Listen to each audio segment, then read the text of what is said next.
Good morning, YouTube. This is the Nexus 9 that just landed on my doorstep. So let's get the unboxing started.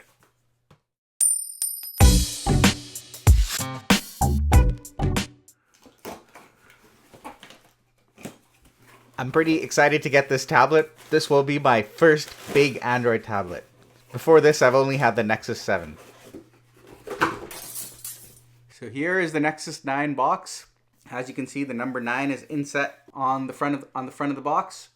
And then there's this picture wrapping around the box with a picture of the Nexus 9. This is the 16 gigabyte Wi-Fi model made by HTC. Nothing too important written on the bottom here. This is black. Oh, it's made in Taiwan. Well, HTC is a Taiwanese company. Nothing on the top. Let's go ahead now and open the box.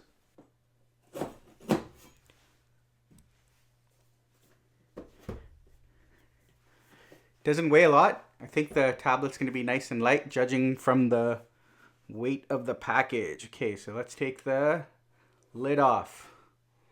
And there is the tablet. A little bit of dust. Is that dust? No. Okay, let's take the tablet out. That feels pretty good. This is the type of unboxing I like to do where I have never actually seen the device before. This is my very first time seeing it in person, holding it. The size is good. It actually feels a little bit smaller than what I had imagined. Wow. Okay, let's take this wrapping off.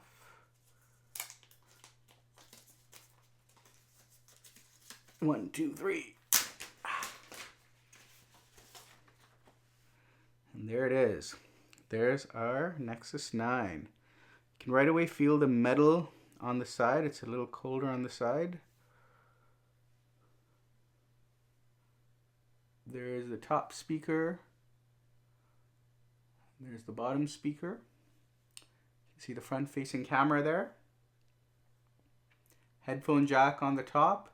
You can see a little cutout there for the antenna, I suppose. What looks like a microphone there, followed by the power button, volume button on the right hand side. Absolutely nothing on the left hand side.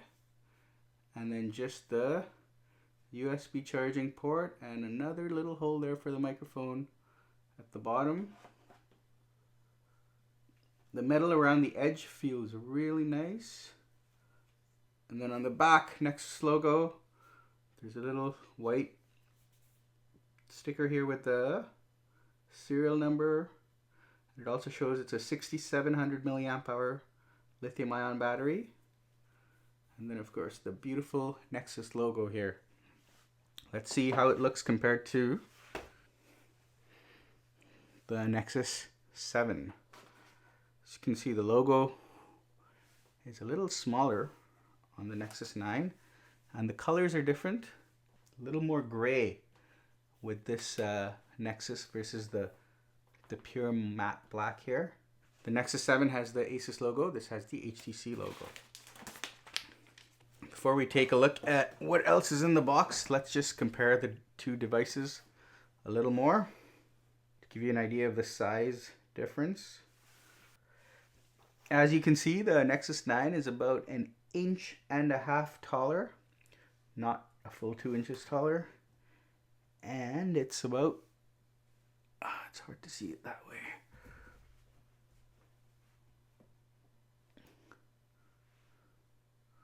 Perhaps 2 inches wider. And it feels just a little bit thicker. The camera unit looks much bigger.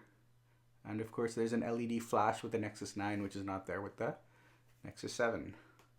Nexus 7 of course has a speaker grill on the back and a more of a curved edge at the back. This is a little bit flatter in the back. I love that the speaker is on the front. Okay, let's take a look quickly at what else is in the box. So there's this square little folder with some serial number stickers for service and repair. And then these cards. Just says 9 and Nexus there on the front. How to plug it in, how to turn it on. Support.google.com Nexus. And then some warranty and safety info that they probably legally have to include. Okay, and then the rest of the box is pretty simple. USB cable. And they're using the typical HTC plastic that they use to pack it, similar to the HTC ones. And here's the wall charger plug, so let's open that.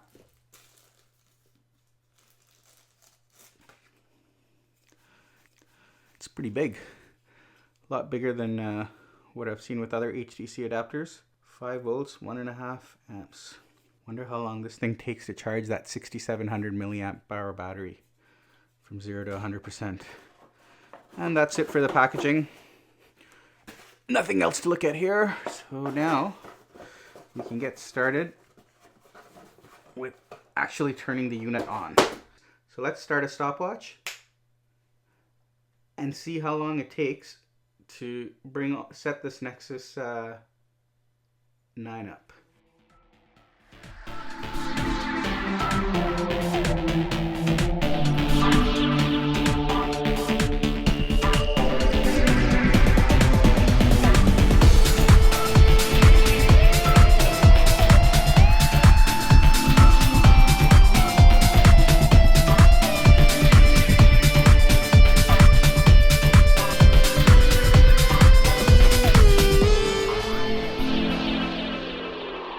Okay, looks like we're almost done. Finishing boot. And there, done. So since I turned it on, it took 11 minutes and nearly 15 seconds to update Android, which makes sense. It's a big update as this thing shipped before Lollipop was finalized. So anyway, now it's ready for me to set up. So I'm going to go ahead and set up my Google account, restore my apps, and get my tablet ready for use. Easily set up your new device by restoring from a backup of another device. Backups include apps, app data, system settings, and Wi-Fi passwords.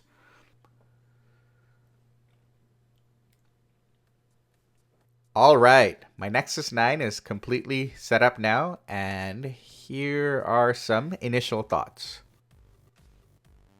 So my immediate impressions are, it feels very Nexus-y.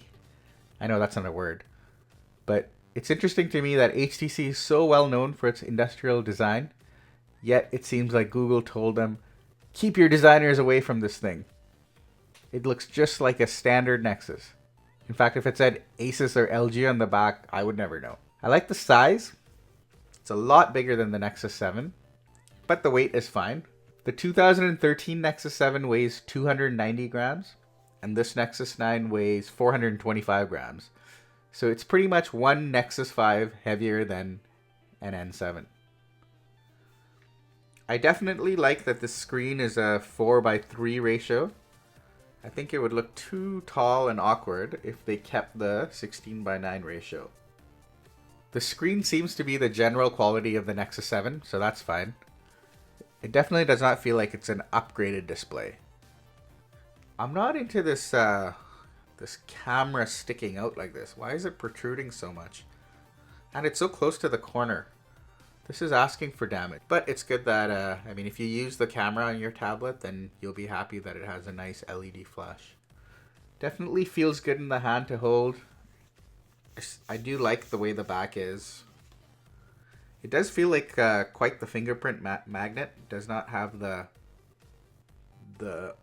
coating that some of these newer devices have on their screens to avoid smudges. But overall, I really like it, and I'm very excited to start using it daily as my primary tablet. Okay, thank you for watching.